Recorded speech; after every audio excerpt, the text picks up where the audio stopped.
मैं हूँ आपके साथ सिमरन और आप देख रहे हैं पर्ल्स 24 न्यूज। आज हम बात करेंगे दिल्ली की। जी हाँ, दिल्ली में बीजेपी की सरकार बनने के बाद सीएम रेखा गुप्ता ने पहली बार वित्त मंत्री के रूप में बजट पेश कर दिया है। इसमें उन्होंने महिलाओं, युवाओं, ट्रेडर्स और आम लोगों के लिए कई बड़े ऐलान किए हैं। उन्होंने दिल्ली की पूर्व आप सरकार पर भी निशाना साधा है और कहा कि दिल्ली के लोगों के लिए कुछ नहीं किया है। देखिए पूरी रिपोर्ट। दिल्ली की सीएम रेखा गुप्ता ने मंगलवार को पहली बार 1 लाख करोड़ रुपए का बजट पेश किया, जिसमें रेखा गुप्ता ने सरकार के बजट में हर वर्ग के लिए कई घोषणाएं की। रेखा गुप्ता ने बजट पेश करने के दौरान कहा कि पहली बार दिल्ली के इतिहास में ऐतिहासिक बजट पेश हुआ है। दिल्ली का ये बजट 1 लाख करोड़ रुपए का है, जो पिछली बार के मुकाबले कई अधिक है। पिछली सरकारों ने दिल्ली को खोखला करने का काम किया था, जनता को सिर्फ सपने दिखाए गए थे। और सुरक्षा आवश्यकताओं को ध्यान में रखते हुए विशेष रूप से महिलाओं के लिए 50,000 अतिरिक्त कमरे लगाने का भी प्रस्ताव किया गया है। दिल्ली में सड़क और पुल इंफ्रास्ट्रक्चर के सुधार के लिए 3,843 करोड़ रुपए की राशि आवंटित की गई है। 3,843 करोड़ रुपए की योजना विभाग के अंतर्गत एक नई योजना शुरू करने का प्रस्ताव किया गया है और उसमें भी मुख्यमंत्री विकास निधि के रूप में 1,400 करोड़ रुपए के बजट का प्रावधान किया गया है। जो पहले की सरकारों में खर्च नहीं होता था, पड़ा रहता था, वो आपको छोड़ो अपने विधायकों को भी नहीं देते थे, उनकी भी प्रोजेक्ट फाइलें लटकी रहती थी। आप चिंता मत करिए, सबको काम करने के लिए फंड मिलेगा, सबको मिलेगा, चिंता मत कीजिए, सबको मिलेगा। 2025-26 में राष्ट्रीय राजधानी क्षेत्र दिल्ली के विकास के लक्ष्यों को प्राप्त करने के लिए इंफ्रास्ट्रक्चर प्रोजेक्ट के लिए केंद्र सरकार से वित्त पोषित परियोजनाओं के लिए योजना विभाग के तहत 1,000 करोड़ रुपए का प्रस्ताव किया जा रहा है। आज हम एक बार फिर दिल्ली को नया रूप देने के लिए प्रतिबद्ध है। हम एक ऐसी मजबूत और पारदर्शी नींव रखेंगे जिसे फिर कोई कमजोर ना कर सके। हमारा सपना है एक समृद्ध, सशक्त दिल्ली का, एक वैश्विक शहर जो हर चुनौती का सामना कर सके और दुनिया में नेतृत्व करने की क्षमता रखता हो, ऐसा शहर दिल्ली को बनाना है अध्यक्ष जी। देश की राजधानी होने के बावजूद दिल्ली का बहुत बड़ा हिस्सा आज भी झुग्गी झोपड़ी और जेजे कॉलोनियों में रहता है। पिछले कई वर्षों से भारी भरकम बजट रखा जाता था, परंतु खर्च नहीं होता था और उनमें बेसिक सुविधाएं भी मुहैया नहीं करवाई गई। कितने दुर्भाग्य की बात है अध्यक्ष महोदय। भारत रत्न आचार्य विनोबा भावे जी ने कहा कि वास्तविक उन्नति तभी हो सकती है जब उसका लाभ सभी को प्राप्त हो, ना कि कुछ लोगों तक सीमित हो। सभी को प्राप्त होना चाहिए, तभी रियल डेवलपमेंट किसी राज्य की संभव है। और इसलिए झुग्गी झोपड़ी और जेजे कॉलोनियों में बुनियादी सुविधाएं मुहैया करवाने के लिए सरकार की ये सबसे बड़ी प्राथमिकता है। हम झुग्गी झोपड़ी और जेजे कॉलोनियों के विकास के लिए ड्यूसिप को 696 करोड़ रुपए आवंटित करने जा रहे हैं। 696 करोड़ रुपए। आज भी झुग्गी के लोग गंदे टॉयलेट ब्लॉक इस्तेमाल करने के लिए मजबूर हैं। आज भी वहाँ बहन बेटियों के नहाने के लिए स्नान घर नहीं है। आज भी उनके बच्चों को खेलने के लिए कोई झूले नहीं है। आज भी वहाँ नालियां खड़ंजे बुरी तरीके से टूटे हुए हैं। ये लोग केवल वोट लेने के लिए वहाँ जाते हैं। दिल्ली की सीएम रेखा गुप्ता ने बजट पेश करते समय पूर्व आम आदमी पार्टी की सरकार पर निशाना साधा। रेखा गुप्ता ने कहा कि आप और हम में बहुत फर्क है। आप केवल वादा करते थे और हम वादा निभाते हैं। आप पीएम और एलजी को गालियां देते थे, हम मिलकर काम करेंगे। हम दिल्ली की समस्याओं का समाधान करेंगे। आपने अपना शीश महल बनवाया, हम गरीबों के घर बनाएंगे। आपने सिर्फ अपने लिए लाखों के टॉयलेट बनवाए, हम झुग्गी में रहने वालों के लिए शौचालय बनवाएंगे। सरकार का हमारे पास आना और इसको चलाना किसी चैलेंज से कम नहीं है सर, किसी चैलेंज से कम नहीं है। फिर भी मैं इन 2 लाइनों के माध्यम से सरकार की मंशा आपको बताना चाहती हूं कि यकीन हो तो कोई रास्ता निकलता है, यकीन हो तो कोई रास्ता निकलता है, हवा की ओट लेकर भी दिया जलता है। अध्यक्ष महोदय, मैं आपके माध्यम से पूरी दिल्ली की जनता को यह बताना चाहती हूं कि पिछली सरकार के राज्य में, आज तक की सरकारों के राज्य में 2023-24 का बजट था जो कि सबसे अधिक था, वो था 78,800 करोड़ रुपए। कागजों पे था, हुआ कुछ नहीं था, कागजों पे था पर था। पहली बार दिल्ली के इतिहास में ऐसा हुआ कि जब 2024-25 का बजट आया तो वो घट करके 2800 करोड़ रुपए घट करके मात्र 76,000 करोड़ रह गया, जो किसी भी राज्य के इतिहास में, दिल्ली के इतिहास में सबसे बुरी स्थिति थी, घट करके 76,000 करोड़। परंतु बड़े गर्व के साथ मैं आज इस सदन के समक्ष बताना चाहती हूं कि इस बार का दिल्ली सरकार का बजट ऐतिहासिक है। 1 लाख करोड़ रुपए का प्रस्तावित किया गया है, 1 लाख करोड़ रुपए का बजट प्रस्तावित किया गया है, 1 लाख करोड़ रुपए का बजट।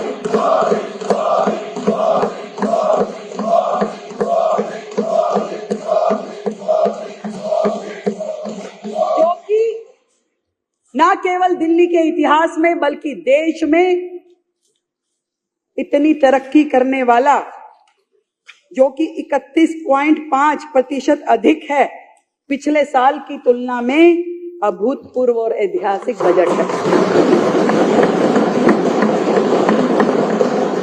अध्यक्ष महोदय, जहां साल दर साल बजट बढ़ने की बजाय घटा, जहां जीडीपी की दर पूरे देश की तुलना में कम रही, राष्ट्रीय स्तर की अपेक्षा दिल्ली की प्रति व्यक्ति आय की जो गति पूरे देश में है उससे कम गति से बढ़ी। इससे यह स्पष्ट है कि पिछली सरकार में ना तो क्षमता थी कि वो राजस्व बढ़ा सके और ना ही इच्छा शक्ति थी कि विकास कार्यों पे ईमानदारी से खर्चा कर सके। ये स्थिति थी पिछली सरकारों की। और दिल्ली की वर्तमान स्थिति में यह स्पष्ट दिखाई देता है कि बुनियादी ढांचा और नागरिक सुविधाएं पूरी तरीके से ध्वस्त है, पूरी तरीके से ध्वस्त है। यही नहीं, ये आंकड़े पूरे तरीके से फाइनेंशियल मिसमैनेजमेंट का स्पष्ट परिणाम है, स्पष्ट कि किस तरीके से दिल्ली की जनता को धोखा दिया गया। यहां यह कहना भी उचित होगा कि सरकारी आय इसलिए घटी क्योंकि जो राजस्व सरकार को मिलना चाहिए था वह शराब माफिया, जल बोर्ड, पीडब्ल्यूडी के ठेकेदारों के माध्यम से पिछली सरकार से जुड़े हुए संबंधित लोगों को मिल रहा था, सरकार के खजाने में नहीं आ रहा था। इसलिए दिल्ली पिछड़ती गई। पर अब भ्रष्टाचार, कुप्रबंधन एवं अक्षमता के दिन, आपदा सरकार के दिन चले गए हैं। हमारे 1 लाख करोड़ रुपए के ऐतिहासिक बजट में किए जाने वाले कैपिटल एक्सपेंडिचर, अध्यक्ष महोदय, उनको दुगनी बढ़ोतरी दी गई है, दुगनी, डबल कर दिए गए हैं, जो कि पिछले बजट के इतिहास में पिछली बार 15,089.25 लगभग करोड़ की तुलना में इस बार 28,000 करोड़ रुपए का कैपिटल एक्सपेंडिचर दिया गया है। विकसित दिल्ली के बजट में कैपिटल एक्सपेंडिचर की इस राशि का आवंटन सड़कों, नालियां, सीवर, शिक्षा, स्वास्थ्य के प्रति हमारी प्रतिबद्धता का स्पष्ट प्रमाण है। अध्यक्ष महोदय, पिछली सरकार ने यह कहते हुए डेवलपमेंट में कम खर्च किए, हमारे पास धन नहीं है, हमारे पास संसाधन नहीं है। विडंबना यह है कि अगर पिछली सरकार ने दिल्ली में केंद्र सरकार की योजनाओं को मात्र राजनीतिक कारणों से यदि रोका ना होता तो शहर में स्वास्थ्य की, शहरी आवास, पानी, सीवर आदि विकास कार्यों में पैसों की कभी कमी नहीं होती, कभी कमी नहीं होती। राजनीतिक कारणों से हर योजना को रोका गया, परंतु दिल्ली का दुर्भाग्य रहा। अध्यक्ष महोदय, एक उदाहरण मैं प्रस्तुत करना चाहती हूं। सारा विश्व जानता है कि माननीय प्रधानमंत्री नरेंद्र मोदी जी के विजन पे आधारित आयुष्मान भारत योजना पूरे देश में लागू की गई, पूरे देश में लागू की गई। लाखों जरूरतमंद नागरिकों को इसका सीधा फायदा प्राप्त हुआ, सीधा फायदा। परंतु केंद्र के निरंतर अनुरोध करने के बावजूद लगातार कहा गया कि इसे दिल्ली में लागू कीजिए, लागू कीजिए, परंतु दिल्ली में वो लागू नहीं की गई। सिर्फ इसलिए कि तत्कालिक जो मुख्यमंत्री थे वो चाहते थे इस योजना में उनका नाम जोड़ दिया जाए, तब वो लागू करना चाहते थे, उनका नाम जोड़ दिया जाए। और इस जिद का खामियाजा पूरी दिल्ली को भुगतना पड़ा। कितने तकलीफ की बात है। जिन स्वास्थ्य सेवाओं का नाम, केवल नाम के कारण उन्होंने दिल्ली को आयुष्मान भारत से जोड़ के रखा, तोड़ के रखा। आज इस सदन में मैं बड़े हर्ष के साथ ये बताना चाहती हूं कि सरकार ने जिस दिन अपना कार्यभार लिया, शपथ के तुरंत बाद पहली कैबिनेट की मीटिंग करके आयुष्मान भारत को दिल्ली में लागू करने का निर्णय लिया गया। और ये योजना बहुत जल्द अब दिल्ली में लागू हो जाएगी, जिसके माध्यम से दिल्ली के लोगों को प्रधानमंत्री जन आरोग्य योजना, आयुष्मान आरोग्य मंदिर और प्रधानमंत्री आयुष्मान भारत इंफ्रास्ट्रक्चर मिशन जैसी योजनाओं के रूप में बेहतरीन स्वास्थ्य सेवाएं उपलब्ध हो पाएंगी।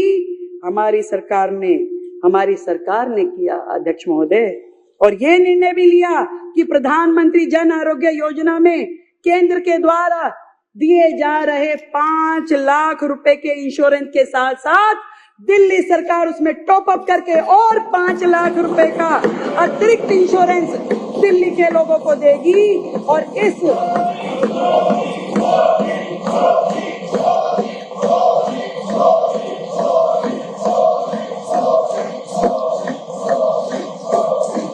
इस तरीके से दिल्ली की जनता को अब 10 लाख रुपए का इंश्योरेंस मिल पाएगा, और जिसके लिए हमने लगभग 2144 करोड़ रुपए आवंटित करने का प्रस्ताव किया।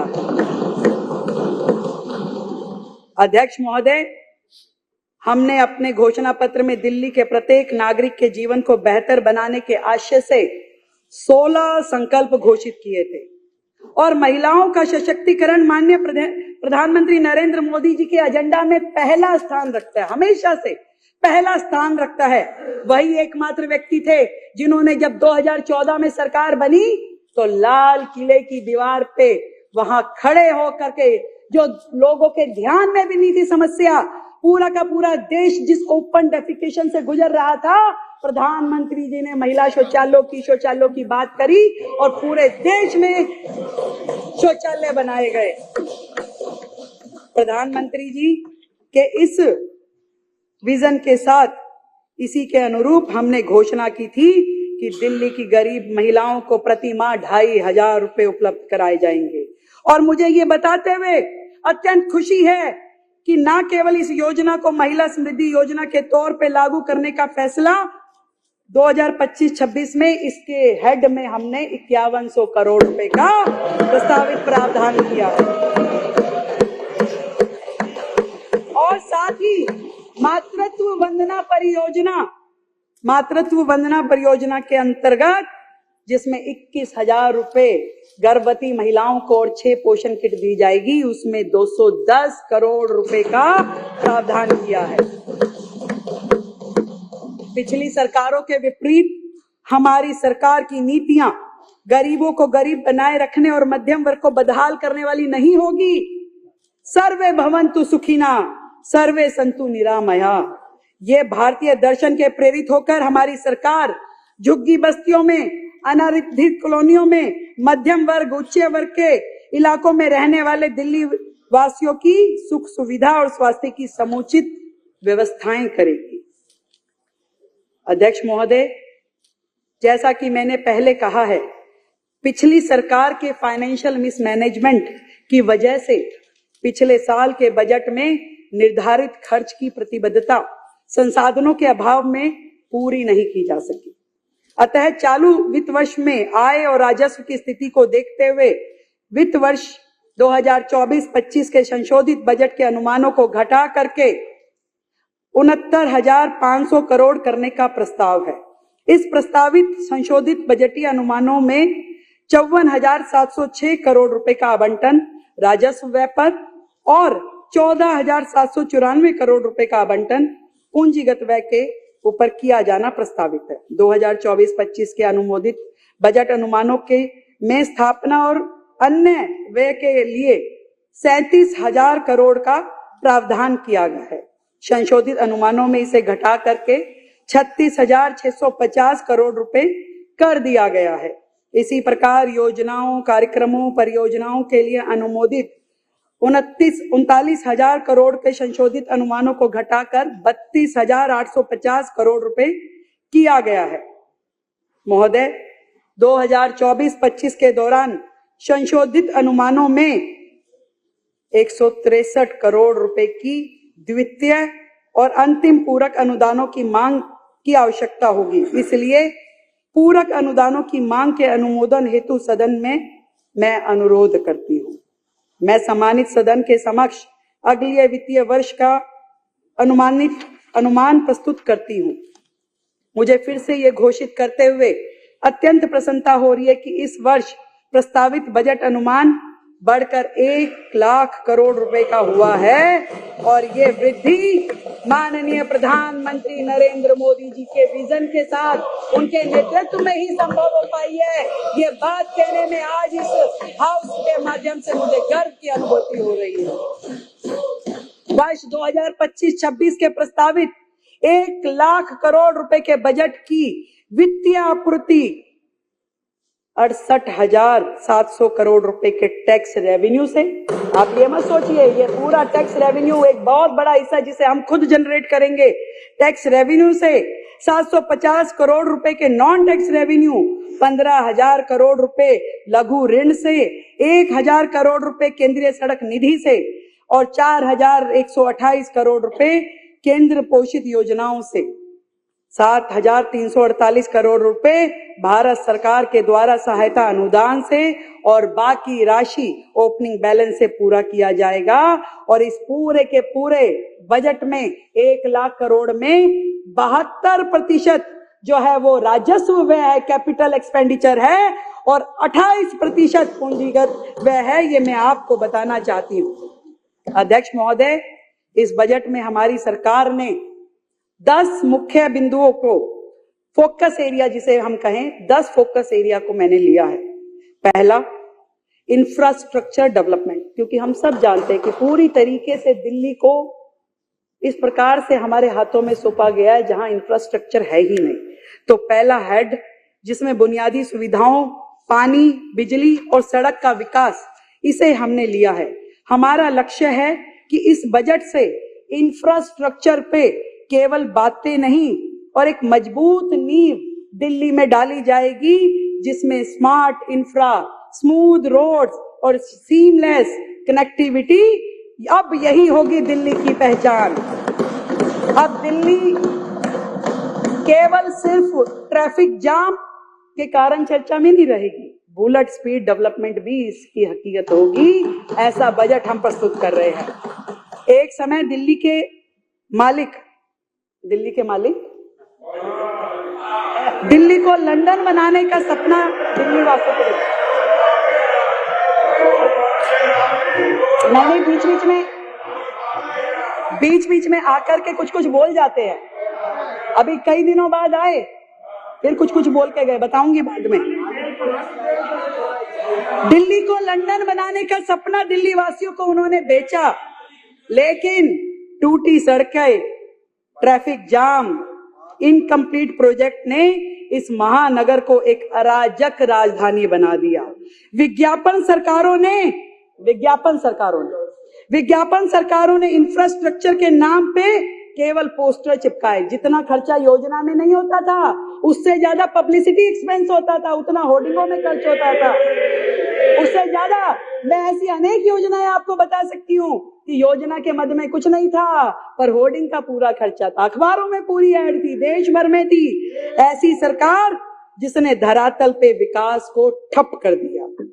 प्रधानमंत्री नरेंद्र मोदी जी की दूरदृष्टि से प्रेरित होकर यह बजट दिल्ली को आधुनिक, सुरक्षित और हाई टेक इंफ्रास्ट्रक्चर से सुसज्जित करने वाला बजट है। दिल्ली अब traffic free expressway, streamline connectivity, elevated corridors और स्मार्ट सर्वेलेंस सिस्टम्स के एक नए युग में प्रवेश करेगी।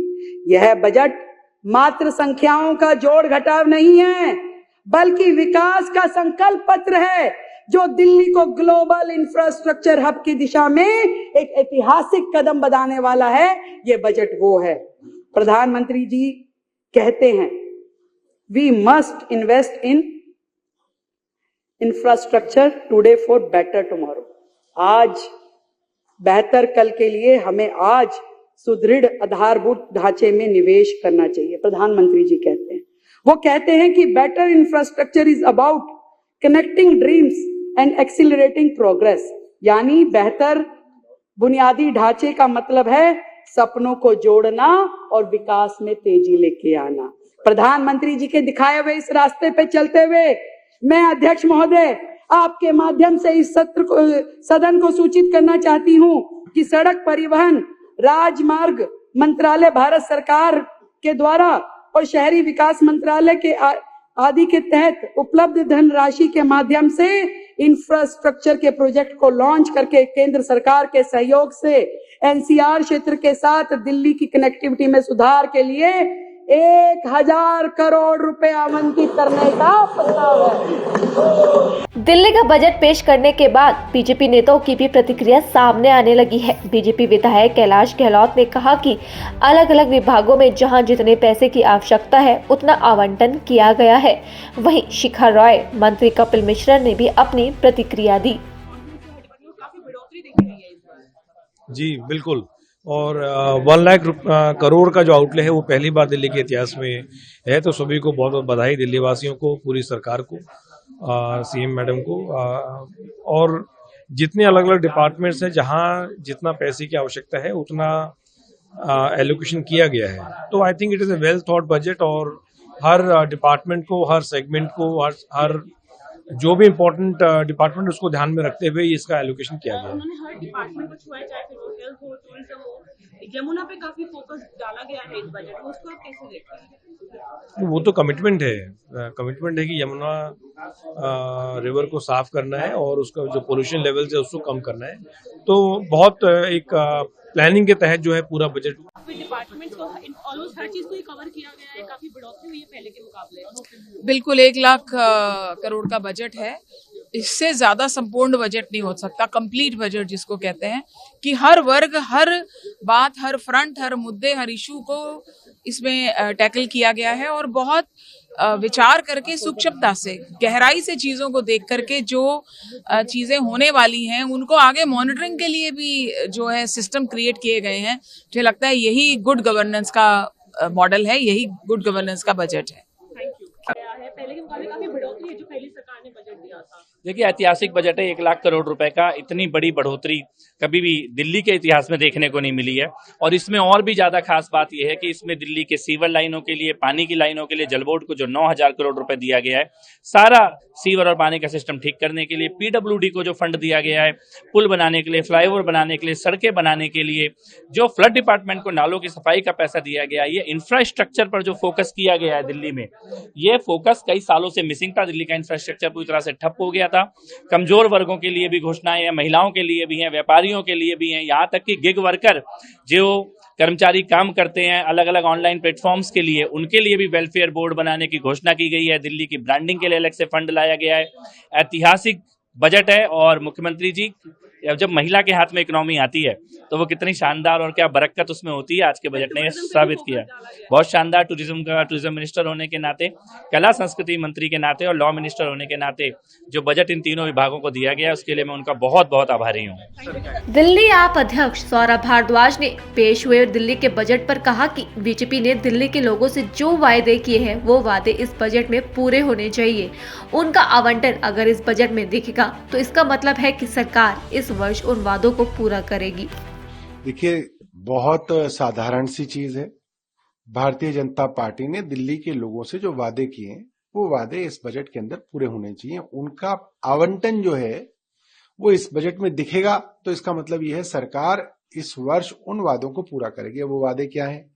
हर महिला को 2500 रुपए मिलना, होली दिवाली पे मुफ्त गैस सिलेंडर मिलना, हर बार जब आप सिलेंडर मंगवाएं तो 500 रुपए का मिलना, केजी से लेकर पीजी तक बच्चों को मुफ्त शिक्षा मिलना, रिक्शा टैक्सी ड्राइवर्स को 10 लाख की इंश्योरेंस और 5 लाख की हेल्थ इंश्योरेंस मिलना, जो आपके डोमेस्टिक वर्कर्स थे उनके लिए वेलफेयर बोर्ड लगना, जो एससी कम्युनिटी से छात्र आते हैं उनको हर महीने 1000 रुपए मिलना, जो लोग कंपटीशन की तैयारी कर रहे हैं उनको एक मुश्त 15,000 रुपए देना। इस तरीके के वादे जो हैं भारतीय जनता पार्टी ने किए हैं, तो भारतीय जनता पार्टी उन वादों के लिए आवंटन कर दे पैसे का। अगर आवंटन कर रहे हैं इसका मतलब ये काम करेंगे, और अगर ये आवंटन नहीं करेंगे तो इसका मतलब ये है कि दिल्ली में केंद्रीय मंत्री भागीरथ चौधरी ने विपक्ष पर निशाना साधते हुए कहा कि विपक्ष भोगलाया हुआ है, वो हताश और निराश है। मैं कह सकता हूं कि प्रधानमंत्री मोदी के नेतृत्व में किसी के साथ कोई भेदभाव नहीं किया जा सकता। सबका साथ, सबका विकास और सबका विश्वास और सबके प्रयास के मूल मंत्र के आधार पर काम किया जा रहा है। ये एक जनप्रतिनिधि के लिए कतई शोभा नहीं देता है। देखिए, शब्दों में गिरावट तो, भाषा में गिरावट कहीं से हो, किधर से ही हो, कभी नहीं होने चाहिए। परंतु दुर्भाग्य है कि विपक्ष बौखलाया हुआ है, हताश और निराश है, इसलिए इस तरह की बयानबाजी करते हैं। और शिवराज सिंह चौहान साहब के लिए ये अच्छी शोभा नहीं देता है। मैं कह सकता हूँ कि प्रधानमंत्री मोदी जी के नेतृत्व में किसी के साथ कोई भेदभाव नहीं किया जाता है। सबका साथ, सबका विकास, सबका विश्वास, सबके प्रयास के मूल मंत्र के आधार पर काम किया जा रहा है। ये गलत बयानबाजी है। और सच्चाई तो यह है कि पश्चिम बंगाल जो केंद्र से पैसे जाता है सिर्फ उन योजनाओं का नाम बदलने का काम करती है, भ्रष्टाचार में अखंड डूबी हुई है। सच्चाई तो यह है। इसलिए कल्याण बनर्जी को, शिवराज सिंह चौहान साहब के लिए बारे में जो व्यक्तित्व दिया है, जो भाषा का प्रयोग किया, उनको माफी मांगनी चाहिए। झूठ बोल रहे हैं, कुछ नहीं है। हमारे स्पीकर साहब है, लोकसभा अध्यक्ष है, वो सबका मौका देते हैं और विशेष तौर से विपक्ष वालों को ज्यादा मौका देने की वो कोशिश करते हैं, क्योंकि वो चाहते हैं कि भाई विपक्ष है वो अपनी बात बोले। देखिए, आलोचना समालोचना चलती रहती है, परंतु जो दलाल इस तरह की जो भाषा का प्रयोग कर रहे हैं ये अशोभनीय है, निंदनीय है। और इसके लिए शिवराज सिंह जी के लिए जो इन्होंने भाषा का प्रयोग किया, कल्याण बनर्जी को इसके लिए माफी मांगनी चाहिए। बीजेपी सरकार ने 26 साल बाद राजधानी दिल्ली में 2025 और 26 का बजट पेश किया है। इस बजट पर विस्तार से चर्चा बुधवार को होगी। सभी विधायक सरकार की योजनाओं और नीतियों पर अपनी राय विधानसभा में व्यक्त करेंगे, जिसके बाद 27 मार्च को विधानसभा में बजट पर बहस के बाद वोटिंग होगी। मुख्यमंत्री लगातार कहती रही है, विकसित दिल्ली का बजट लोगों का बजट है। फिलहाल के लिए आप मुझे दीजिए इजाजत और बाकी की तमाम खबरों के लिए बने रहिए पर्ल्स 24 न्यूज के साथ। नमस्कार।